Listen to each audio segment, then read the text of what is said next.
just back in from the leisure centre.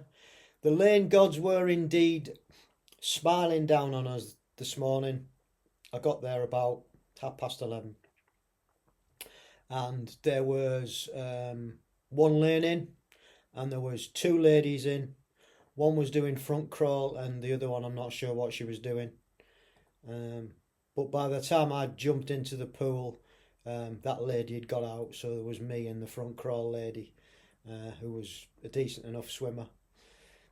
And we were swimming anti-clockwise, and I'll tell you why I've told you that in a minute.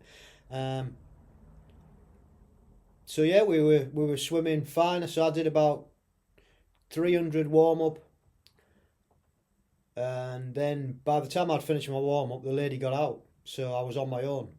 Bliss, lane to myself. It was unbelievable. So I did some technical work.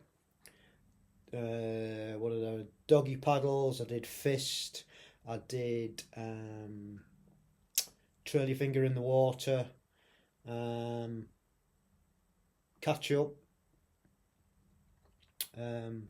Kick on the side, and I think that was it. So I did several lengths of those, and then 200 meter CSS test, and then I did the 400 meter CSS test.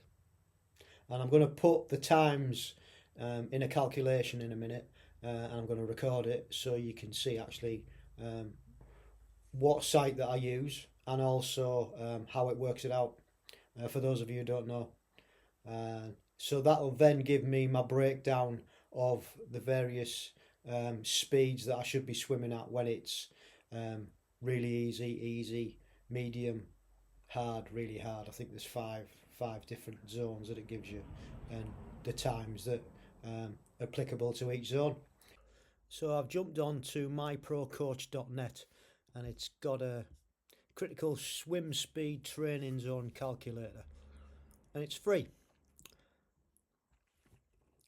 So it says use the simple calculator to calculate your critical swim speed and estimate your ideal swim speed training zones in meters or yards.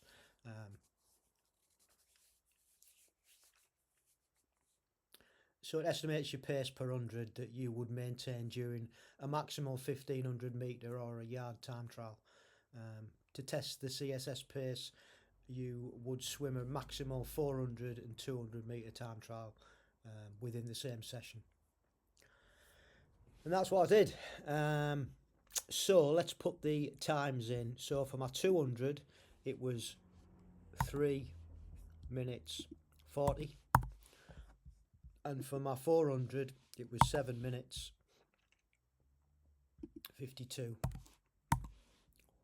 So then you press this, calculate my critical swim speed. So I'm at 206 per 100 metres or yards. And then if I calculate my swim speed training zones, it then gives me those there. So basically, zone 1, easy, 225 to 244. Zone 2, steady, 214 to 224. Zone 3, moderately hard, 210 to 213.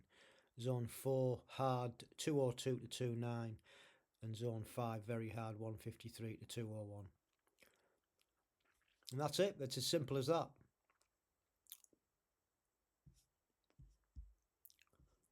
And you can do this, you know, you can do those 400 and 200 tests as many times as you want, really.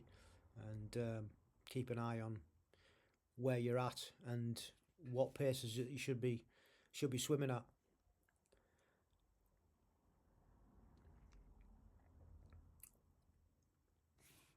So I hope that helps. So that's the critical swim speed training zone calculator from MyProCoach.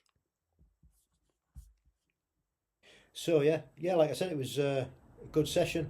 So then I continued swimming till I reached 2K, and I was in for about 50 minutes, and then I got out. One guy got in, and the reason I was telling you about the anti-clockwise was because When I got to the end of the lane, stopped to have a drink, he proceeded to try and tell me that they'd put the wrong sign up and it should have been a clockwise rotation because at 1 o'clock they put lanes in and they've got to change this board at the end. And I'm like, right, okay. And I proceeded to carry on swimming. So then I got out and went in the sauna for 15 minutes, and that was nice. And like I said, I've just got home. So first tick in the box for Monday morning, week 7 winter triathlon training plan, that I got the CSS test done without any interruptions or hassles. So that was good. Now I've got to find out whether Mrs. C is going to go swimming with the club tonight, or if she's not. The reason I need to know that is if she is, then I'll do my FTP test when she's swimming. If she's not, I'll get it done before she comes in, so we can have an evening together. But we shall wait and see. I shall message her in a short while to find out.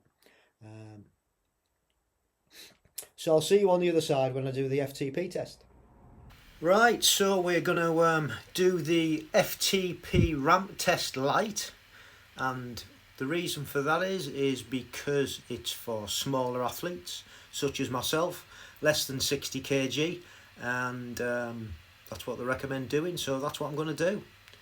So we're going to get on with it, and we're doing the London Classic ride, so yeah, let's go. 39 minutes. We shall see you on the other side. So we are doing a ramp test. We've done a CSS test this morning on the pool. So this is second test of the day. Ramp test. Let's go.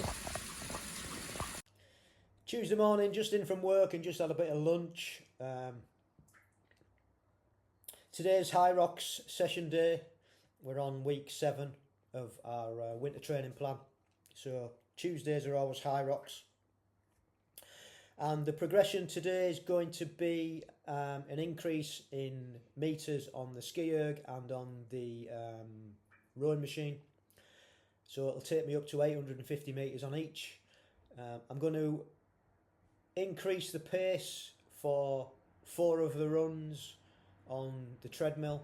So 4 of the runs will be set at 5-minute pace, and 4 of the runs will be set at 4 30-minute pace. The back end, the last 4 will be 4 30-minute pace. And then am I going to alter anything else? Maybe alter the weight on the sled pull and sled push and the farmer's walk. Just have to wait and see how I feel. I'll go by feel today. Before all that, as usual, I'll be jumping on the bike, 15-minute warm-up, and then doing some dynamic warm-up as well before the first run. So nothing's changing other than a little bit more progression. The session's going to stay the same, just more distance and more weight as always. Didn't manage to wrap up yesterday's session because Mrs. C came in and we need to get Betty out and get some tea. And so yesterday went really well. Did the 2 tests that I wanted to. I did the CSS test, which you'll see in yesterday's video, and I also did the ramp test light on Zwift. The ramp test light is for people like me who are small and below 60 kg, but at the end of it, it kept telling me that I should have been doing the other test. So yeah, I might do that FTP test again. However, I didn't finish it, so I didn't smash it by any means. I got up to 230 watts. It went up 10 watts per minute increments. So I got up to 230 watts on the last one, and then I was done. Which increased my FTP by a massive amount of 3 watts. But at least it's progression. At least it didn't go down any. So for that, I'm grateful. So now I've got zones for swimming, I've got zones for the bike, and now I've got zones also that Garmin's worked out for me on the run after doing the 5k park run. So I'm up to date with all my zones. I know where I should be training, what zones I should be in for each session. So now I'll take those zones and work with them, and then I'll test myself again at the end of 12 weeks and see if there's been any more progression. Hopefully there will, fingers crossed. Right, I'm going to get myself sorted and get up to the leisure centre, so we shall see you on the other side. So here we are, into the spin class as usual. Again, no spin class on. Got a place to myself, so I'm going to do 15 minutes of warm up, get the legs moving. Feel a bit heavy after yesterday's ramp test, if I'm being honest, so we'll ease into this session, not go mad, and yeah, hopefully we'll come out the other side, we'll feel better, as we always do, I think, when we finish, so that's good. Right, so 15 minutes spinning the legs, and then we'll get on to some dynamic warm-up before we get onto the treadmill. So we shall see you on the other side.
Right, just got back in from the gym. Sessions on a Tuesday getting longer and longer. Just making myself a protein shake with cacao. Yeah, so it was good. It was quiet, really quiet. At one point I was the only one downstairs on the treadmills, which is very unusual. And then a few people arrived. So I could keep the same treadmill for the whole session, it's always handy. So I started off with a 15-minute warm-up on the bike, as usual. Some dynamic warm-ups. And then got into the first run. And it was 5-minute K pace. For the first K. So the first 4K in between stations were all, like I said, at that pace. And then the last 4K were at 4:30 pace. So that was good. Yeah, so it was quite quiet. Unfortunately, there was a girl doing some stretching on the mat again, where the sled pull and push is. Bless her. I got up there, and after the first run, after the second run, because I'd done the ski erg. After the second run, got up there and I'd put the 25k sandbag on the sled. And she was just there, but bless her, she got up and moved. And then I done what I needed to do, ran downstairs and got back on the treadmill to do the kilometre run. And then I came back upstairs and she was back on the mat. I didn't have the heart to ask her to move again, so I did something different. I did some farmer's walks instead. And I put that in when there was nobody else on the mat. Like I said before, you've just got to work around it. So the progression today was 50 metres extra on the ski erg, so that got to 850. I think I did 800 last week, and 850 this week. Not sure, I'll have to go back and have a look at that. But on the rowing machine, I increased it to 900 metres, having that thought in my head, did I do 850 last week? So I increased that to 900 metres. So there was progression on both those, I think. Weight-wise, progression on the sled pull and push, moved that up to sandbag 25 kilograms. And then, was there anything else? Oh, no progression on the farmer's walks because I couldn't find the 25... I couldn't find the 22 kilogram kettlebells, so I had to go back down to the 20s, which was alright, it was fine. Lunges was still the same, 15 kilograms, and I got better. I'm getting better at the technique of the burpee jumps, so that was good as well. I enjoyed doing those a bit more. So that was it, that was the session done. It took me probably an hour and 17 in total to get it all done. And then I went in the sauna for 15 minutes. So yeah, no, like I say, now just home. I'm going to make myself a protein shake and have 10 minutes, sit down before Mrs. C comes in and get some tea made and walk Betty. So thank you for watching Monday, Tuesday. Tomorrow, Wednesday's a rest day as per. And then we're back on it on Thursday. So until then, don't forget, stay safe, keep training, and love the process. Oh, by the way, we've got a new podcast coming out. Young man, 18-year-old, raced for GB in Sprint Duathlon in Poland at the European Championships this year. And he got in touch and asked to come on a podcast. So we had a great chat the other day.